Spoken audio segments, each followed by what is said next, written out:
Hello everyone and welcome back to the channel. So we are officially in January 2024 और आज हम बात करते हैं 2022 के वो फ्लैगशिप फ़ोन्स जो स्टिल आप 2024 में खरीद सकते हो। ये जनरली वो फ़ोन्स हैं जो आज से 2 साल पुराने हैं या 2 जनरेशन पुराने हैं और इन 2 सालों में हार्डवेयर वाइज टेक्नोलॉजी कितनी अपग्रेड हुई और प्राइसेस कितने कम हुए, इन सब चीज़ों की एक बहुत अच्छी पिक्चर आपको यहाँ पे देखने को मिलेगी। पिछले कुछ सालों में एक नया ट्रेंड देखने में सामने आया कि हर कंपनी अपने फ़ोन की पीक ब्राइटनेस को एम्फेसाइज कर रही है, डेफिनेटली सेल्स को इम्प्रूव करने के लिए। But definitely on paper 1300 nits और 1700 नेट्स एक बहुत बड़ा डिफरेंस दिखता है, but on a day to day use शायद ये डिफरेंस उतना भी बड़ा नहीं है जिसको कंसिडर करके आप अपने फ़ोन के खरीदने के डिसीजन को चेंज करो। वीडियो स्टार्ट करते हैं। तो स्टार्ट करते हैं आईफोन से। At the time of being the video iPhone 13 बिक रहा है 55,000 रुपये का और आईफोन 15 बिक रहा है 75,000 रुपये का। 20,000 रुपये का डिफरेंस है दोनों आईफोन में। इन 20,000 रुपये में आईफोन 13 में आपको मिलता है A15 बायोनिक चिप और आईफोन 15 में A16। तो सिर्फ एक जनरेशन पुरानी चिप है दोनों आईफोन्स के बीच में। इसके बाद पुराना आईफोन आया था 12 मेगापिक्सल कैमरे के साथ, जबकि नया वाला है 48 मेगापिक्सल। तो डेफिनेटली कैमरा वाइज आईफोन 15 एक बड़ा अपग्रेड कह सकते हो, और क्योंकि वहाँ पे आपको ज़्यादा मेगापिक्सल मिलते हैं तो थोड़ी सी जूम कैपेबिलिटी, मतलब 2x जूम आपको वहाँ पे ज़्यादा बेटर मिलता है। But for a day to day use, social media पे कंटेंट पोस्ट करना, फ़ोटोज़ क्लिक करना, वीडियोस बनाना, इनफैक्ट अच्छे वीडियोस भी आप आईफोन 13 से बना सकते हो। इसके लिए आपको आईफोन 15 लेने की ज़रूरत नहीं है। ऑल्दो डेफिनेटली अगर आप एक फुल टाइम ब्लॉगर हो जिसका मेन काम ही आईफोन मेनली वीडियोस पे डिपेंड करता है, तो आप आईफोन 15 में इन्वेस्ट कर सकते हो। बट ये एक एवरेज कंज्यूमर के लिए मतलब बहुत बड़ा डिफरेंस यहाँ पे प्रूव नहीं होगा। और तो तीसरा बड़ा डिफरेंस है वो है पोर्ट को लेकर। तो पुराने आईफोन में लाइटनिंग पोर्ट, नए आईफोन में टाइप सी पोर्ट। अब फ़ोन को चार्ज ही करना है तो पोर्ट के झंझट में क्यों फंसना है, better go for a max safe. So overall 20,000 रुपये में आप देख रहे हो कि आपको कितना ज़्यादा मिल रहा है या कितना नहीं मिल रहा है। डेफिनेटली एक वाइज डिसीजन यही है कि आप आईफोन 13 लो, अपने पैसे बचाओ। लेकिन अगर फ़ोन के look wise, titanium body, curve edges और इन सब चीज़ों को कंसिडर करते हो और अगर थोड़ा सा लुक वाइज फ्यूचर प्रूफ होना चाहते हो तो 20,000 डाल के डेफिनेटली आईफोन ले सकते हो, क्योंकि आने वाले टाइम पे वो डायनेमिक आइलैंड वैसा ही रहने वाला है। और बहुत ज़्यादा मान सकते हो कि अगले 2-3 जनरेशन तक आईफोन में बहुत ज़्यादा चेंजेस नहीं होंगे 15 के बाद। इसके बाद अगर प्रो लेवल आईफोन्स की बात करें तो आईफोन 13 प्रो 95,000 और आईफोन 15 प्रो 1,31,000, 36,000 रुपीज़ का प्राइस डिफरेंस है दोनों ही फोन्स में। तो यहाँ पे 13 प्रो में आपको मिलती है A15 चिप, जबकि 15 प्रो में A17 प्रो चिप। देखने में लगता है कि दोनों चिप्स में बहुत ज़्यादा गैप है, लेकिन आप अगर बेंचमार्क स्कोर्स वगैरह कंपेयर करोगे तो ये डिफरेंस उतना भी ज़्यादा नहीं है। मतलब उतना भी नहीं है कि आपके डे टू डे टास्क वगैरह यहाँ पे हैम्पर हो जाएंगे। डेफिनेटली कुछ CPU इंटेंसिव टास्क कर रहे हो, मोबाइल पे कुछ वीडियो एडिटिंग वगैरह कर रहे हो तो ओवरऑल रेंडरिंग में आपको चीज़ें थोड़ी सी तेज़ हो जाएंगी, but day to day task आपके कभी भी दोनों ही फ़ोन्स में हैम्पर नहीं होंगे।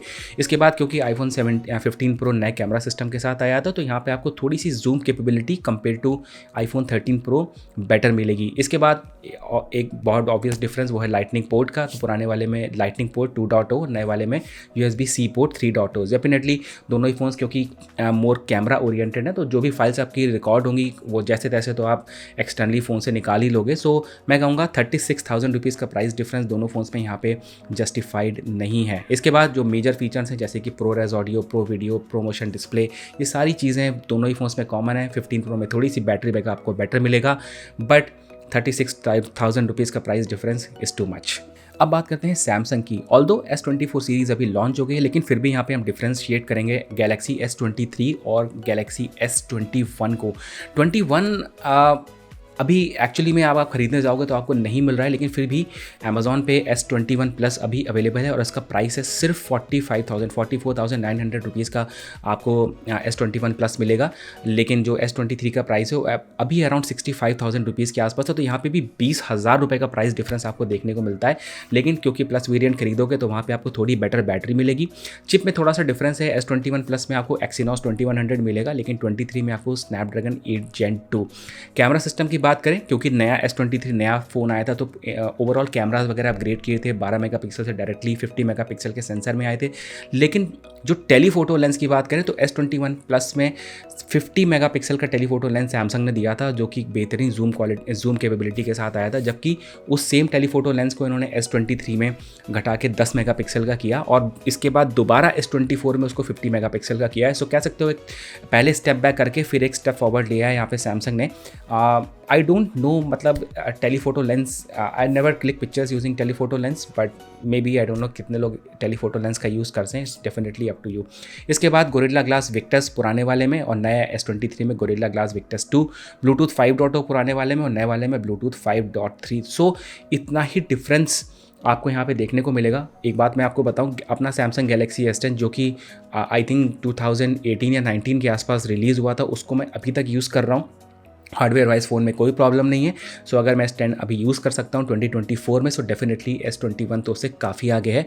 आप बेझिझक 21 की तरफ जा सकते हो, 21 या 21 प्लस आज की तारीख में भी बेटर डील फॉर मनी है। इसके बाद अगर गूगल पिक्सल की बात करूँ तो देखो पिक्सल 6 से ही इंडिया में आया था, पिक्सल 6 और 6 प्रो वगैरह इंडिया में लॉन्च नहीं हुए थे। तो हम यहाँ पर स्टार्ट कर सकते हैं पिक्सल 7 सीरीज़ से और पिक्सल 8 सीरीज़ से, जो कि और दोनों सीरीज़ में सिर्फ एक जनरेशन का फ़र्क है। तो जो पिक्सल 8 का प्राइस अभी चल रहा है वो है अराउंड 86,000 और पिक्सल 7 का प्राइस जो अभी चल रहा है अराउंड 45-47,000 के आसपास है। लेकिन इसका जो लोएस्ट प्राइस कुछ महीने पहले कोट हुआ था वो था 39,000। तो 39,000 से 86,000 रुपीज़, मतलब ऑलमोस्ट डबल का प्राइस डिफरेंस है दोनों ही फ़ोन्स में।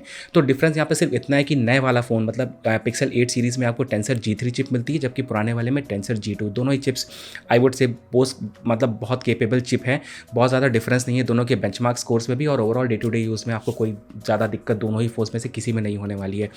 पिक्सल के साथ एक चीज़ मुझे बहुत अच्छी लगती है कि ये अपने कैमरे के साथ कोई बहुत ज़्यादा छेड़छाड़ नहीं करते। तो दोनों ही फ़ोन्स में 50 megapixel main camera, 12 megapixel ultra wide, और 8 सीरीज़ 8 प्रो या 8 सीरीज़ में आपको सिर्फ एक टेलीफोटो लेंस आपको वहाँ पे एक्स्ट्रा मिल जाएगा। इससे ज़्यादा आपको कुछ नहीं मिलने वाला है। इसके बाद जो नया वाला फ़ोन है पिक्सल 8 में जो पीक ब्राइटनेस है उसको बढ़ा के 2000 नेट्स तक किया गया, पुराने वाले में वो थी 1400 nits. Day to day task में आई डोंट थिंक लाइक, अब मुझे लगता है कि डिस्प्लेस पिछले कुछ सालों में जितने ही फ़ोन्स में आ रहा है, चाहे वो अच्छे फ़ोन्स हैं या बजट फ़ोन्स में, डिस्प्ले की क्वालिटी ओवरऑल हर ब्रांड ने अपग्रेड कर लिया। आप सस्ता फ़ोन भी खरीदने जाओगे तो डिस्प्ले के साथ आपको कोई बहुत ज़्यादा कंप्लेन देखने को नहीं मिलेगी। ओवरऑल नए वाले फ़ोन्स में आपको 120 हर्ट्ज़ का रिफ्रेश रेट देखने को मिलेगा, लेकिन जो पुरानी 7 सीरीज़ है वहाँ आपको 90 हर्ट्ज़ ही पे रिस्ट्रिक्ट करना पड़ेगा। उसके बाद कुछ AI बेस्ड फीचर्स है जो पिक्सल 8 सीरीज़ में आए थे, जैसे कि HDR में वीडियो शूट करना और फर्दर वीडियो उसको बैकएंड में जाके उसको चेंजेस करना, मैजिक इरेजर वगैरह। तो देखो ये सारी चीज़ें ना सॉफ्टवेयर बेस्ड हैं और धीरे धीरे ये पुराने फ़ोन्स में भी आ जाएंगी। बट सिर्फ एक यहाँ पे थोड़ी बहुत लिमिटेशन ये हो सकती है कि अगर आपका पुराना हार्डवेयर AI के साथ कंपैटिबल नहीं है तो शायद कुछ फीचर्स आपको नहीं मिलेंगे। बट AI मैं कहूँगा अभी अपने शुरुआती दौर में 2024 में ये कह सकते हैं पहला साल है जहाँ पे बहुत सारी कंपनियाँ किसी ना किसी तरह से AI को अपने प्रोडक्ट्स में इंट्रोड्यूस कर रही हैं। सो AI की एक बेटर पिक्चर आपको कुछ सालों बाद देखने को मिलेगी। But at the moment pixel 7 is a good deal and best value for money. अब बात करते हैं वन प्लस के फ़ोन्स की। तो वन प्लस के साथ चीज़ें थोड़ी लड़खड़ाई जैसे कि पिक्सल के साथ हुआ था। सो पहले ही ऑक्सीजन OS के साथ मार्केट में आए, लोगों ने फ़ोन्स काफ़ी पसंद किए। इसके बाद उन्होंने अपने OS को ही चेंज करके कलर OS बना दिया और अब दोबारा से इन्होंने स्टेप बैक किया ऑक्सीजन OS की तरफ। अगर आप इनकी पुरानी लाइनअप देखोगे, बता दूं कि OnePlus 12 रिसेंटली लॉन्च होने वाला है, तो 12 को थोड़ा साइड करते हैं और फोकस करते हैं OnePlus 10 और OnePlus 11 सीरीज़ पे। सो OnePlus 10 Pro ये बेच रहे हैं 56 आई थिंक 66 कुछ 60,000 रुपये का, और OnePlus 11 का प्राइस है उससे कम है। सो OnePlus 10 लेने का कोई 10 या 10 Pro लेने का कोई मतलब नहीं है। और इसके बाद अगर OnePlus 11R और OnePlus 10R का भी आप प्राइस देखोगे, सो दोनों का प्राइस ऑलमोस्ट सेम ही है। सो ओवरऑल सारे स्पेक्स और सब कुछ कंपेयर करने के बाद मुझे लगा कि OnePlus 11R आज के टाइम पे one of the best deal है। ओवरऑल अगर हम OnePlus की बात करें तो ये जाने जाते हैं अपनी फास्ट चार्जिंग के लिए, मतलब सुपर वॉक चार्जिंग। इनका जो OS है बहुत स्टेबल है, बैटरी का बैकअप आपको अच्छा मिलता है। कैमरे में बहुत ज़्यादा उम्मीद मत रखो, मतलब वो एक फ्लैगशिप लेवल कैमरा परफॉर्मेंस आपको नहीं मिलती, बट डिसेंट कैमरा आपको यहाँ पे मिल जाता है। तो जो परसेप्शन आई थिंक मेरा है OnePlus के तरफ वो शायद आपका भी होगा। So but overall pricing, specs और हर चीज़ों को देखते हुए OnePlus 11R इस समय one of the best deal है, समवेयर अराउंड 35,000। तो ये थे मेरे थॉट्स उन फ्लैगशिप फ़ोन्स के लिए जो 2021 के आसपास रिलीज़ हुए थे या जो आज के तारीख से 2 जनरेशन पुराने हैं। डेफिनेटली प्राइस, मनी और प्राइस टू परफॉर्मेंस रेशियो इन सब के हिसाब से मेरे हिसाब से ये वो फ़ोन्स है जो मैं डेफिनेटली आज भी रिकमेंड करता हूँ। 2 साल पुराना फ़ोन कोई बहुत पुराना नहीं होता है।